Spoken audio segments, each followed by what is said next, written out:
fadlan subscribe noo saar adigoo calaamada gambaleelka furanaya. Mahadsanid.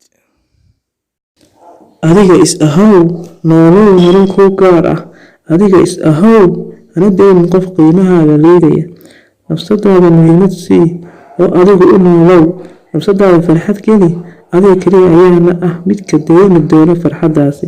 Noqo mid isku kalsoon oo og inuu u qalmo wax walba uu doonayo oo guul iyo horumar ah. qofna ha ka yeelin qofku doona ha ahaadee inuu damiyo ilaysa dadka baxaya iyo riyooyinka aad ku hawlan tahay hirgelintooda. Ku mashquul jacaylka iyo horumarinta nafsadaada kuna dadaal raaligelinta rabbigaaga. Ma jirto cid ku siin karta waxa nafsadaadu doonayso alla mooye. Ma jirto cid ku siin karta qanaaco iyo raali ahaansho rabbigaaga mooye. U istaag raadinta waxa qalbigaaga uu doonayo nafsadaadana ay ku raaxaysanayso.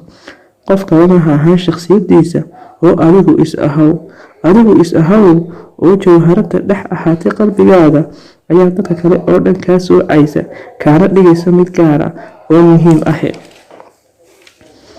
waxaan kaaga digayaa inaad muhiimada siisid afkaarta iyo hadallada kuwa hareerahaaga jooga. arrinkaagana cid Allah ahayn ha u dhiibin. kuma kalsoonow rabbigaaga weligaa.